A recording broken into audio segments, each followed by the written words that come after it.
everyone, Destiny here. Join us for our 10th The National Gospel Songwriter Conference. It's homecoming time, July 7th through the 10th. The host church is Tucker's Temple Church of God in Christ, 610 North 7th Street, Memphis, Tennessee. It's an event for the entire family. Yes, even something for my age. At the conference, we will learn songs from independent artists, handbells, sign language, and much, much more. Also, we will get the chance to perform. July 10th at 6 p.m. for our finale night, Children Expulsion. So come out to the 10th National Gospel Songwriters Conference, July 7th through 10th. See you there!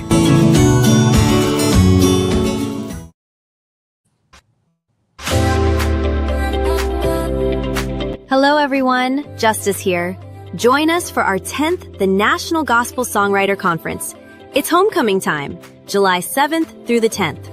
The host church is Tucker's Temple Church of God in Christ, 610 North 7th Street, Memphis, Tennessee. It's an event for the entire family.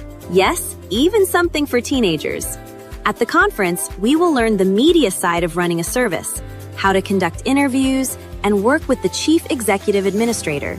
We will be recording the nightly services, interviewing the Jules honorees, past and present, recording the awards program, and the finale night event. So join us for the 10th National Gospel Songwriters Conference, July 7th through the 10th. Can't wait to see you there!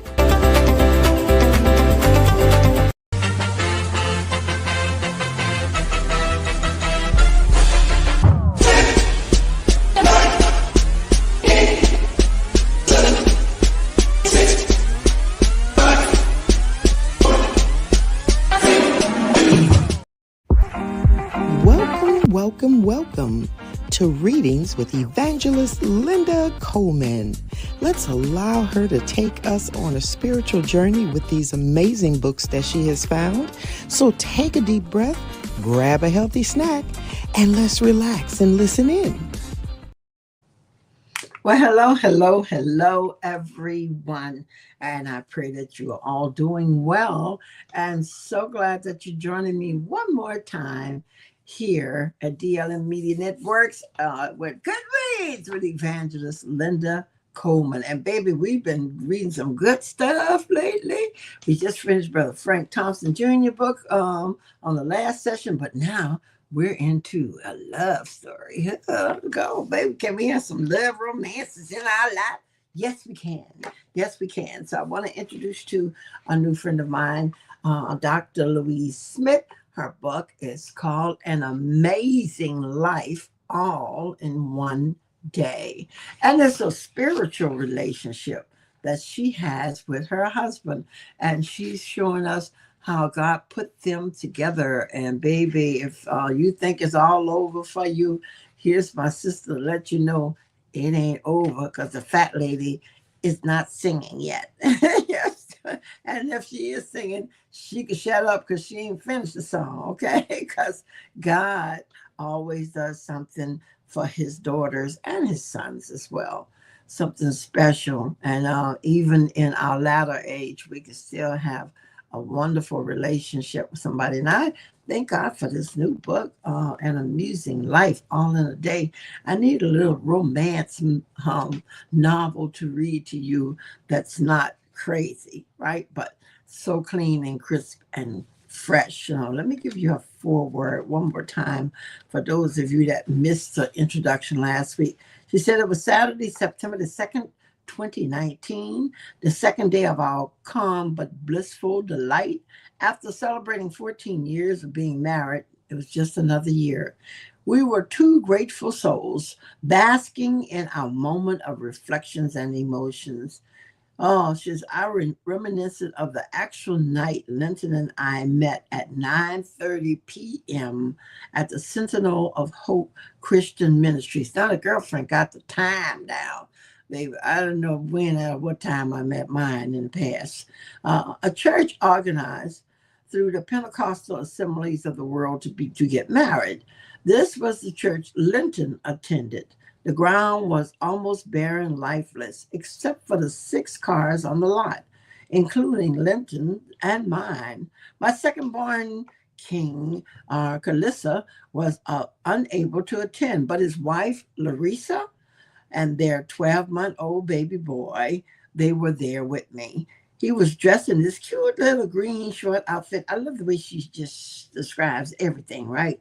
And with his Air Jordan sneakers, you know how we do our babies and grandchildren. We just try to give them the best since we can these days, you know.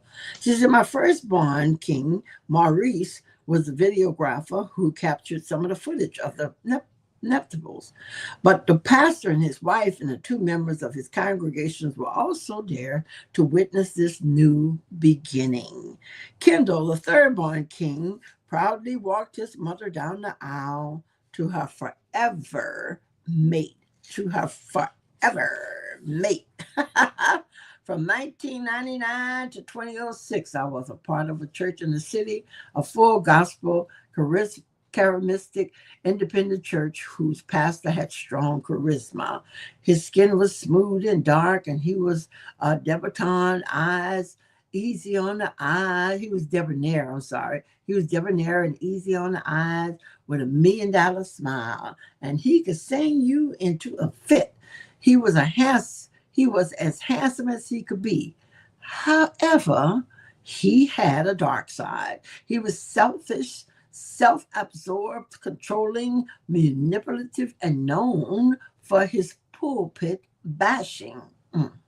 Well, for about 18 of the 24 months of Mr. Smith's and my courtship, this overly protective preacher continually and strongly advised me not to marry Mr. Smith because in his estimation, he was not good enough for me, which made him not the one for me. Y'all remember how we talked about this the last time, right? This is just a foreword to get you ready for what's coming up, okay?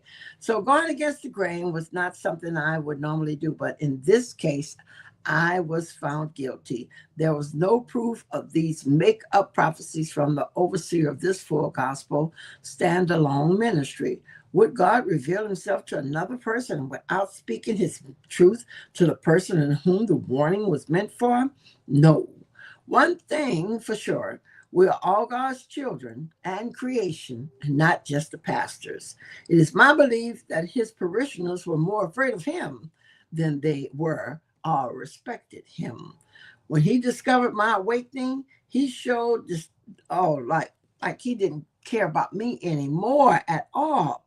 And then he, for his wife, when she could find the opportunities to belittle and embarrass me, that was like ridiculous. Okay. And then the congregation ended up going against her. But you know what? Even when we're in the wrong congregation, sometime or the wrong environment, God has a way of taking us out of it and putting us where we belong. But as it turned out, they still got married. In 14 years, this is what they're celebrating, their 14-year anniversary. That is so beautiful. I think I kind of went further past. I went to the introduction. I passed up the foreword, but that was to kind of give you an idea that at first this wasn't approved, but God, when he approves something, can't nobody touch it, right? It's all God, all right? And if you get this book for yourself, you can read it for yourself as well. Don't just trust me, okay? Get it for yourself. You can get it at Amazon, probably some other bookstores around. You probably could even call this lady. We're going to bring her here, and she's going to be doing a video with us real soon. As soon as I can get her schedule where the two of us can talk about this wonderful book. But today, I want to talk about the shoe conversation. Baby, when I read this section of it, I just smiled and I went like, now that is too cute. In the midst of something that you would think, God is there, but you wouldn't think he would be there for you or to show you that I can put love in the midst of all this that's going on. I can still show you that I can send somebody that can show you much love and much care. So chapter 2 is about a shoe conversation. Kendall at the time was 22 years old. He was living with a track after having a tracheostomy.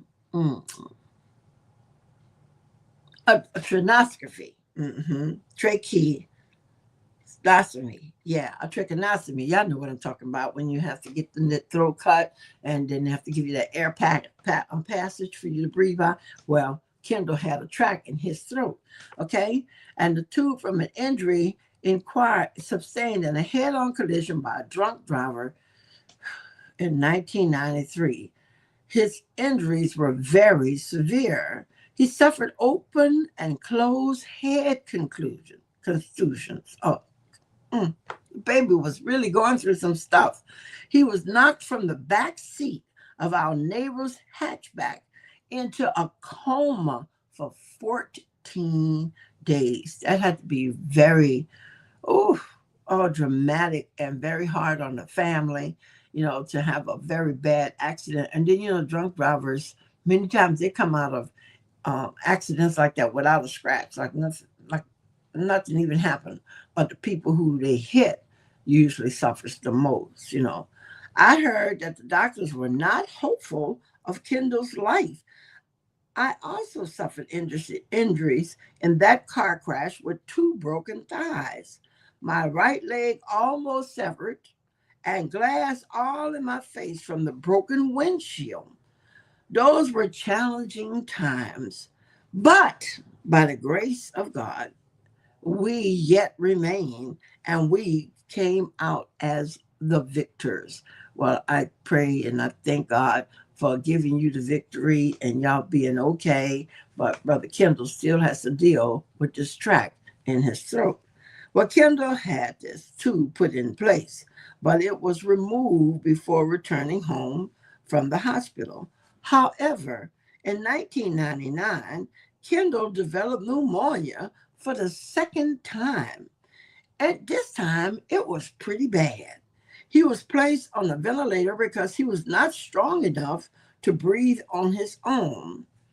Woo, he was grossly obese and was diagnosed with congestive heart failure. Y'all know what that is? CHF, congested heart failure. Then he got pneumonia with this too. Poor baby. We don't understand which came first, the pneumonia, which gave him CHF, or the CHF that gave him the pneumonia. It's probably so close. Who's to determine what happens first? But the doctor threatened with these words: the only way to improve his quality of life, he would have to wear a I have trouble with this word, but a trachea, a tracheostomy, a tracheostomy. Well, y'all know what I'm trying to say. But he had to wear that thing on his throat so he could talk through it and everything. Probably, poor baby. He said that was the only way he could wear. He would have to have that tube on his throat for the rest of his life. That was the scariest time in our sister's life. Oh my God. She said dealing with a special needs child made it even worse. Well, a lot of the time, Kendall's track would get clogged, which would impede the progress of his breathing. Well, right. I figured that would be the problem. Okay. Thus, I have to take him to the hospital for them to help get it unclogged. You see the commercials where the people saying about smoking and stuff, and they can't face the shower and stuff like that. And they have to speak with the little special tube, but not that they can't speak, but they can speak. And they have to go through some stuff. So when they get clogged up, she can't clean it out. She has to go to the hospital and have them to unclog it. And then he's a special needs child. You know what I'm saying? At the same time. So, my sister was really dealing with something. You think because you got a knucklehead child that you're dealing with something. Think about this sister and so many more sisters who are dealing with a lot more than just an unruly child. And an unruly child can be rude if you do the right steps. She said, I would usually call his brother to let them know where I would be and their dad. But on this particular Saturday night, I made my round of calls to family members to tell them what was about to happen. But then I had an inkling to call Mr. Smith to let him know what was going on. Now remember, Mr. Smith been coming around a little bit. getting to know the family a little bit, you know. First, she didn't really want to talk to him, and he was disturbing her sleep and all that good stuff. But now they kind of got to be, you know, a little close and did some things together. So now she wanted to call him and let him know. When I called him, I could hear his compassion almost immediately. It don't take no long time for true love to come through, even on the telephone. What she said, he said, let me pray for him. I thought to myself, wow, he's praying right away? I mean, that's the first thing he thought about was praying for Kendall. I thought to myself, wow, he's praying. Is this a ploy? Is this a trick? Is he a religious man? Whatever it was, it encouraged my soul. At that very moment, he reminded me of my daddy, who prayed for and about everything. I think my kids would say the same thing about about their mom, and definitely my grandchildren would say, "Oh, Big Red, she's gonna pray about something in a minute. Then she's gonna ask you." But here it is, Brother Smith. As soon as he hears about what's going on with Kendall, as well as with Sister Louise, you know, ask any questions, went right into prayer. She said, after the prayer, he asked, what hospital are you going to? Providence Hospital on Forest Drive, I replied. I then drove to the hospital carrying a blanket of Kendall's and me as we were patient in the living room, in the waiting room. Hospitals are usually cold, and that was smart of her to bring the blanket. So we had our blankets to cover up for warmth and comfort. Kendall was gagging and coughing as if his life depended upon a cough to keep him breathing. It was really scary to hear and worse to witness. Oh, Mama's heart. He wanted to go to the restroom. I was reluctant because I knew he needed to go, but I was worried about my baby. All right. When he got back to me, we covered up again, and he had still not been called to triage when I felt a connection with my shoes. There they are in the emergency room under their cover, the two of them. He done went to the bathroom. He's back with his mom. And you know how it is when you're in a hospital. And then if you cuddle up, that was real smart of her to bring the blanket. I always seem to not think about that. And, you know, just go. But hospitals are cold. And they're probably got their eyes closed. They're probably, you know, she's holding him, you know, letting him lean up against her chest and stuff, you know, as he's suffering and everything. But then she says, I felt a connection with my shoes.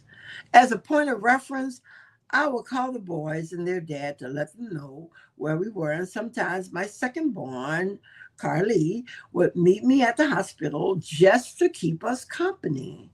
It was convenient for him because he lived in the city, not so much for his oldest brother because he was in a totally different town, about 30 minutes away. I like this part. When I read it, I just felt what she felt. And I said, this is so romantic. She says, when I felt the shoes touching my shoes, I had concluded that it was Carly because that's something he would do and have done in the past. So she thinking it's her son. I lifted the blanket at the shoes and noticed they weren't Carly's shoes. Moving my eyes upward, I realized that those weren't Carly's legs. And removing the blanket altogether to be completely surprised that it was Mr. Smith's shoes. Call Mr. Smith, he's smooth. He's so smooth. Didn't say a thing. He just slid right down, connected with my girl Louise. Gone girl. That had to be really nice. Removing the blanket altogether to be completely surprised that it was Mr. Smith's shoes. In my astonishment, I was greatly moved that he would leave his home to sit with me and my son as we go through this very difficult time. How selfless. He said to me, I thought I would come and sit with you. so you wouldn't have to be alone, baby. Well, he probably didn't say it like that, but I thought I'd come to sit with you so you won't be alone. I thought I'd come sit with you so you won't be alone. That had to warm the heart. And she had to get a warm feeling all through her. You know what I'm saying? She should have, you know. And what she says with big bold letters, y'all, what? What? What you talking about, boy? You come to sit with me so I won't be alone while I'm dealing with this with my baby boy. Oh, hallelujah, Jesus. Lord, what took you so long? Well, who does that for anyone that they barely have known? It was a warm gesture, and I greatly appreciate it because I was the only one doing this by myself because Kendall's dad worked the graveyard shift, and it wasn't necessarily his brother's responsibilities to do anything about it. We were there for hours upon hours. Come on, y'all. Y'all know how it is in the emergency room. And Mr. Smith was right there with us, right there. Mm. Maybe you need some coffee. You want a Coke? Want some chips or something like that all together? You need anything at all? I'll go get it for you, baby.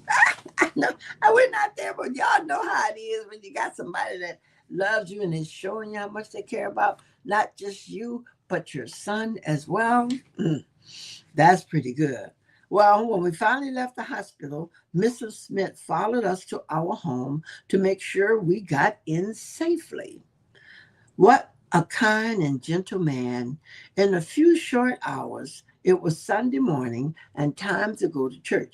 Y'all remember in the other chapter, when she came home one time and they were still in the car, he was there and he went to the car and asked her for the keys to the house so he can go and check and make sure the house was safe for them to go into. That was just when he first really met her.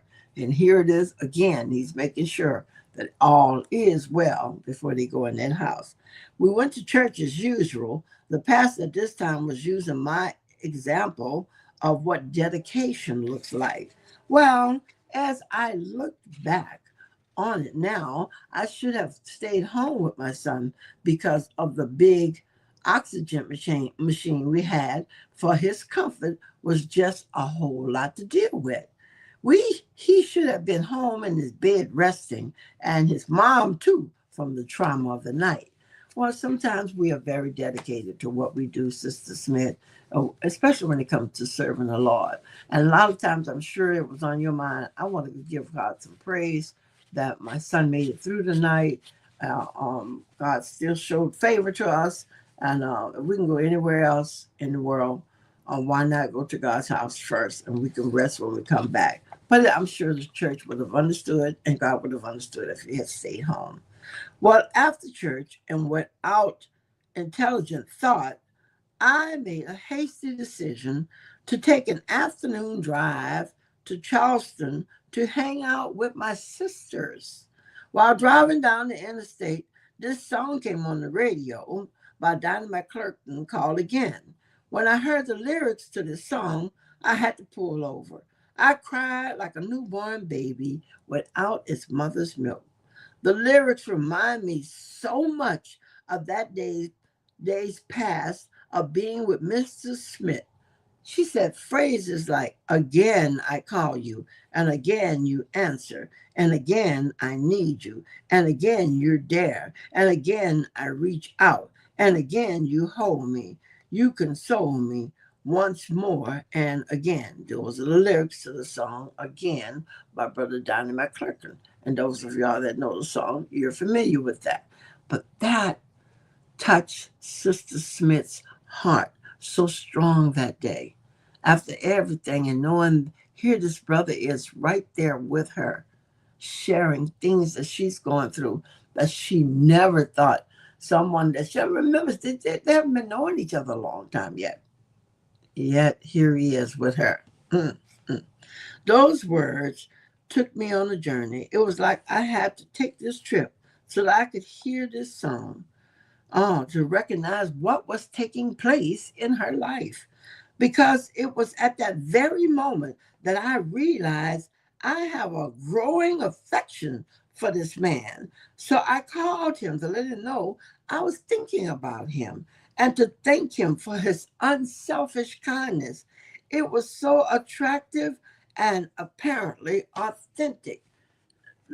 Listen, give me my roses now. Don't wait till I'm dead and then want to fill my casket or church up with roses and lilies and gardenias and magnolias and all that stuff when I'm gone. No, give it to me now. That's what Sister Smith did. She started feeling this warm feeling. I told you when she's listening to Dynamite Clerk and them singing, she thought about a good man that the Lord had sent in her way. And yeah, warm feeling. Woo, hallelujah. Yes, indeed. Go ahead, girl. Ain't nothing wrong with it. Nothing wrong with it. However, I should have not been driving because I was so sleepy from being up practically the whole night. Nothing really gets you more alert and vibrant like running into the guardrail on the highway of the interstate. Well, that's just her talking about. She could have easily done that, but she didn't do that.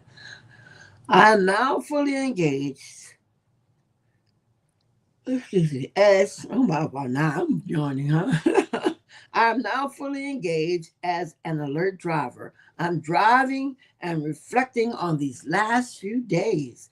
I'm in the happiest state of my life because my son was fine. All was well with him. He didn't get smashed from the mishap. And there was someone who seemed to be genuinely concerned about not just me, but us, my family, somebody, another man that was genuinely interested about us, concerned about how well we are. And I'm having a regard for him. This was the best day to share my joy with my comrades, her sisters. Remember, that's where she going. And I'm sure she can't wait to get there and tell them all about Brittany Smith. Girl, that's a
well, you know how it is when we want to tell our sisters and we can't wait to get to them to let them know about the new man in our life. Hallelujah.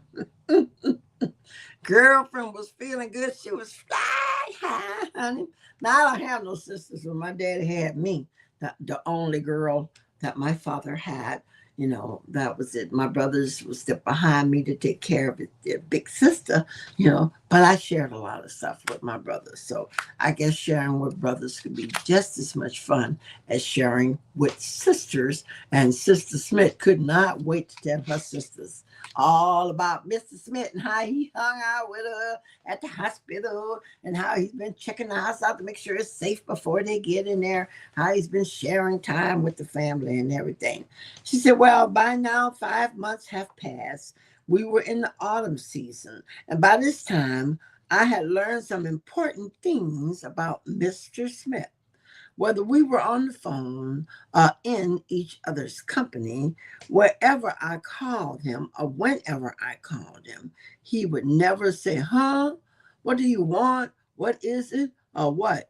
Usually he would answer with, ma'am, is this man well groomed, well raised? This a man, y'all. But more times than not, he would answer with a yes. That boggled my mind. I can see the notion that he was going to make every request heard and every question answered with his own power and with the help of the Lord. I remember giving him a test with some food one time. Now, ladies, try this when you go out, okay? Because it kind of just happened to me just now, or when I had lunch with a friend of mine, and he made sure I got the last portion, and that was really really nice of him. But he's not.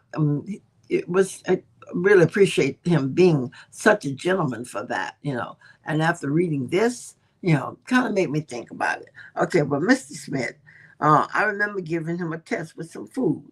We were not in a public setting for dinner, but when he was about to enjoy the last piece of his food, I asked him, Mr. Smith, do you love me? He would kindly and assuringly say, yes, Louise, I love you. Then I asked, well, may I have that last bite? Of course, he was at the end of a great food experience. I didn't know what to expect from him. Well, he would withheld from me. Will he withhold from me his own pleasure? Now, this is his plate. Last piece. Do you love me? Yeah. Well, I don't know what to do with this. Can I have that last little bite? Okay. Well, he gave it freely. Oh, no, she's saying, will he give it freely or give it begrudgingly? Like, oh, Lord, this woman here. I can't believe she's asking me for the last little piece of this macaroni and cheese. And she know I like macaroni and cheese. And this macaroni and cheese is like really, really good. And she wants me to give her the last piece. She said, I learned something wonderful about him that day. Without hesitation, he surrendered his last morsel of goodness. Without hesitation. Can I have the last piece? Oh, yeah, baby, no problem. Hello, girl. Thank you. That was his test, and he passed it. Go. That's all right. What spoke volumes to me from that moment on, I realized I had a gem, and I would do all I could to protect it at all costs. His nature was so beautiful that when I closed my eyes in his presence, I couldn't tell his character from my daddy's, nor I couldn't tell his character from my daddy, nor could I tell his character from what I heard and read of God. They all seemed like they was the same in one. And no, I wasn't putting him on a pedestal. Remarkable, incredible, amazing, and fantastic he is. But I wasn't putting him on a pedestal. But I was respecting what God had put in this man. This man, girl, you find a man like that, you better hold on to him. And I'm with you, Sister Smith. At all costs, hold on to him. Hold on to him. She said early on in our courtship, Mr. Smith would call to see if he might stop by for a few moments. When he did, he would play one or two songs on my music system with different intentions. These songs became anthems of our love. The first written by Kenny Lattimore, For You. The second, I introduced this one, written by Stephen Curtis Chapman, I Will Be Here. He would guide me to a chair, and he would put my hand in his, caress my head, and look 1,000 glances in my eyes. Oh, did y'all hear that? I got to describe that again. He would guide me to a chair. He's getting ready to serenade the sister. And he would put my hand in his hand. Whew, caress my hand and look 1,000 glances in my eyes. Look at me. Looking at me, deep in me. No words prior or since spoken. When the song ended, he guided me to stand, and then he would hold me ever so carefully, as if I was a as if I were a gentle 1 day old infant. Ooh.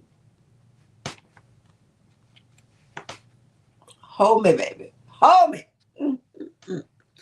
Other times he would kiss my face and then vacate the room. Now you know Brother Smith too smooth. That's a smooth brother there. Some of you brothers need to read this book. Some of you brothers need to get it so you can know how to be a smooth operator, but yet a sincere operator.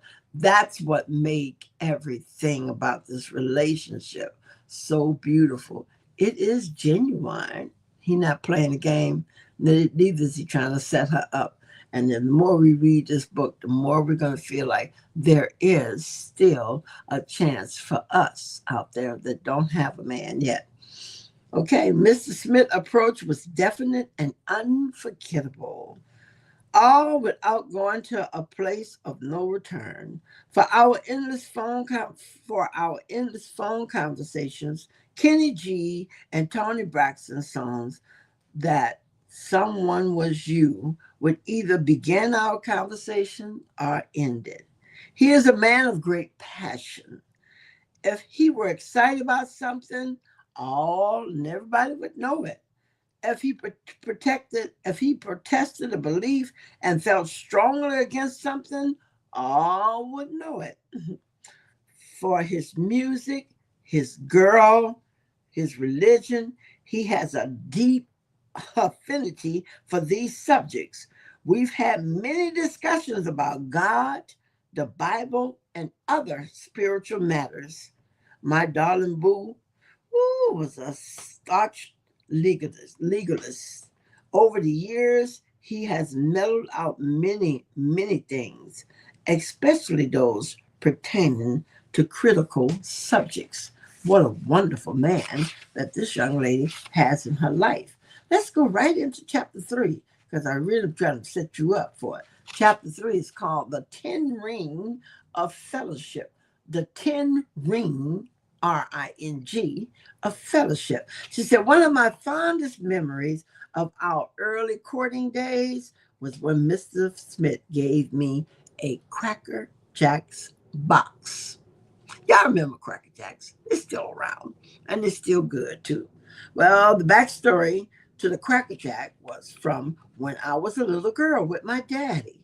He would usually bring me a box of Cracker Jacks.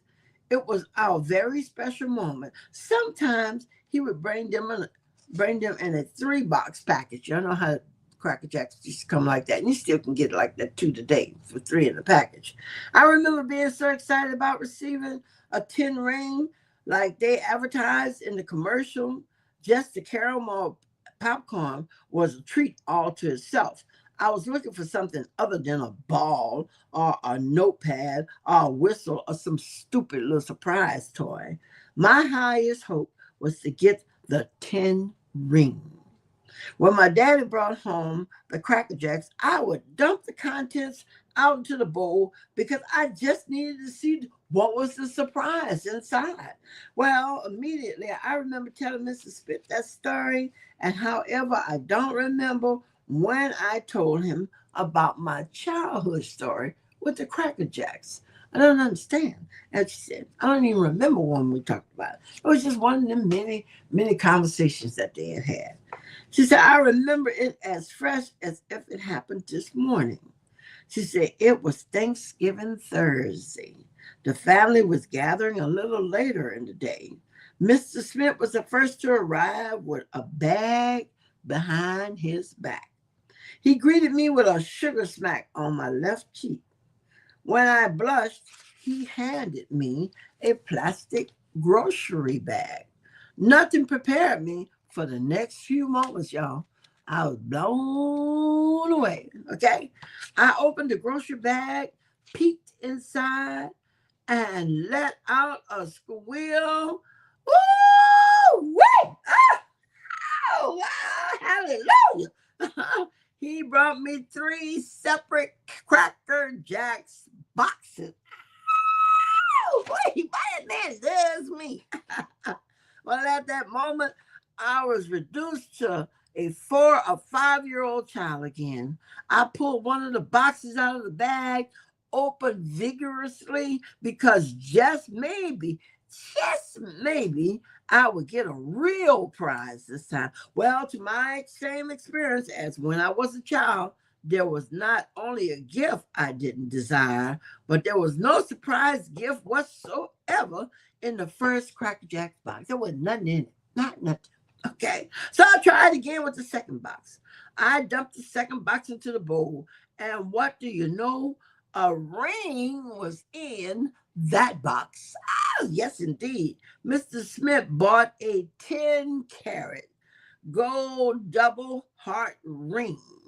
A 10-carat gold double heart ring, and put it into the Cracker Jacks box and sealed it up so wonderfully that I never would have figured out that he had put a ring in the box. Go ahead on, Brother Smith. You got it going on, brother. You got it going on. He gave the ring a definition. He took the ring out of my bowl, placed it on the ring finger of my right hand, and said, Miss James, this is a ring of friendship. Will you wear this as a token of our friendship? That had to be really special. Really, 10-carat gold, double heart. Will I ring this? Will I wear this? Because this is our friendship ring. That's a good girl. That's good enough for me. Oh my God. I was moved to tears, and I accepted his ring and his friendship. When the children started to gather, he, without a word, touched his right finger, and I touched the ring he gave me. What a precious and priceless moment. I don't know about y'all, but that's what it's going to have to take for me. It's going to have to take somebody really, really special that really knows how to appreciate a woman. For me to get involved with anybody, he got to show me some genuine love. He got to go for it. He got to show me that he's compassionate, that he loves me, that he's concerned about me, that he wants to be a part of my life, and then he wants to be a part of my kids' life and everything. Oh, yeah. No, he can't just come up to me no half kind of way, no half stepping. We're going to talk about the ring some more in the next session that we have. I know we got your curiosity because y'all want to know what else about this ring thing is going on. But Sister Smith has it going on in her book. You better get your copy, An Amusing Life, all in one day, by Dr. Louise Smith. Oh, baby girl. Thank you, Dr. Smith, for sharing with us such a wonderful and sweet love story. For him to be in the hospital with you, you holding your baby underneath your blanket and keeping him warm, and him just touching your shoe with his shoe. It sends a little thrill through your whole body, but you think it's your son, only to look down and realize that's not just our shoes. That's not his legs. And then I look all the way up and go like, ooh, la, la, it's Mr. Smith. Yes, ma'am. I'm mad at you, Sister Smith. I'm glad for you. And I'm glad that you've written this wonderful book that other sisters can know that it ain't over. Even sometimes when the fat lady sing, it still ain't over. There's a chance and another opportunity out there to meet a good man. And remember, he found her. She didn't go looking for him. She didn't go searching no internet for him, trying to match up with him and none of those good things. You just keep doing you, ladies. You keep being a woman of the Lord. You keep sharpening up your relationship with God. How are you going to love a man if you don't love God? If you don't know how to love God, how are you going to know how to really love your man? Baby, the first love is to love the Lord, the God, our God, with all your heart, with everything in you, your every inch. Ooh, every part of you, your every muscle, your thoughts is on God. He will send you somebody that you can truly appreciate. And you see God all in him. And that's the kind of man you want. Yeah, you don't want what no computer say that works good for you. And somebody that's on the internet clowning around. I tried internet stuff years ago. Boy, hallelujah, Jesus.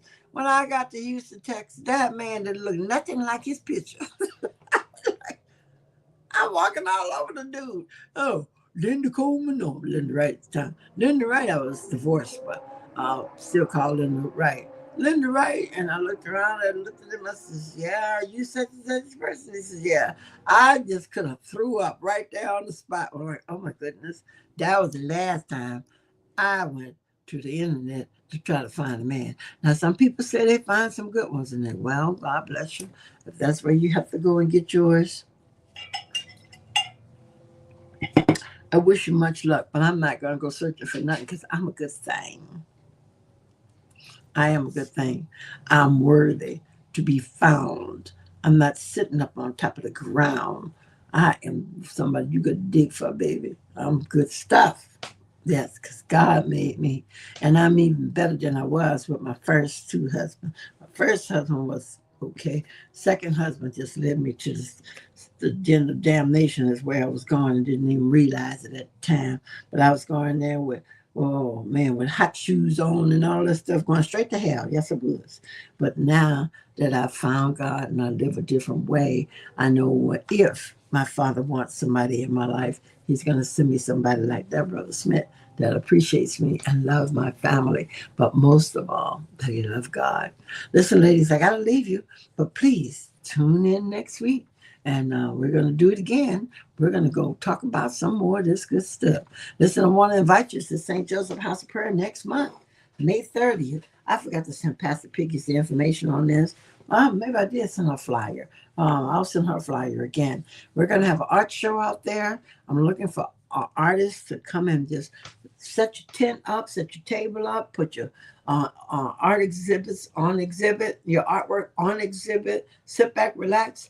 Doesn't cost you a thing, but a little time. May 30th from 2 to 5 p.m., 3 hours. Come on out there. You never know who you're going to touch. Now, the only thing we're asking is that you bless the church. And guess what? Even if you don't bless the church, come on out anyway. Let's bless us with your presence, with your fellowship. You know, I love meeting people. And this time might not be your time to donate. Maybe the next time, okay? So I love you very much. Oh, and the Rib Man going to be there, stinking up the ground with all the barbecue. Yes. I love good barbecue. Mr. Rib Man knows how to really do that too. So you guys be good. And y'all remember what I always say. I don't care what you're going through. Remember, number one, the devil is a liar. He's come to steal, kill, and destroy your joy, your confidence, your faith in God. That's what he wants to do. So we, as the children of the King, we know better that when the devil shows his head up, we lift our heads up, we stick our chest up, shake it off. Yeah, get it off, Sharpen up your sword, shine your shield, knock the dust off your feet, take the tongue that God has blessed you, look the devil in the eye, and tell him for sure that all is well. You guys have a great day. Love you. Bye-bye. I celebrate the Most High God. I had to find him for myself.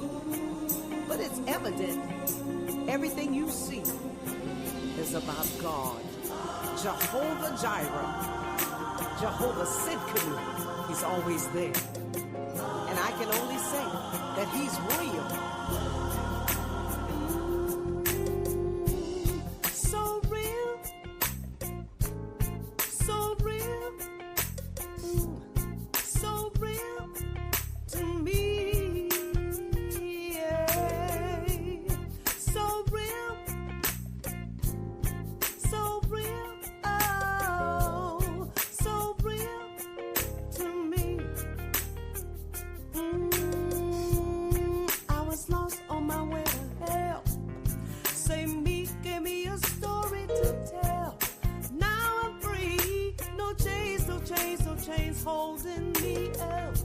I used to be a wretched.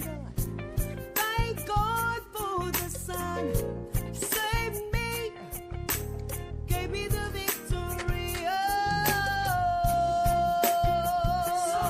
so real, yes you are. You walk with me, to me. Oh, you talk with me, tell me I'm your own. Yes you are. So real, yeah, to me. I was lost on my Wow, I do hope you enjoyed today's readings. But until next time, I want you to focus and remember God is still in control. Be blessed. Have a great day.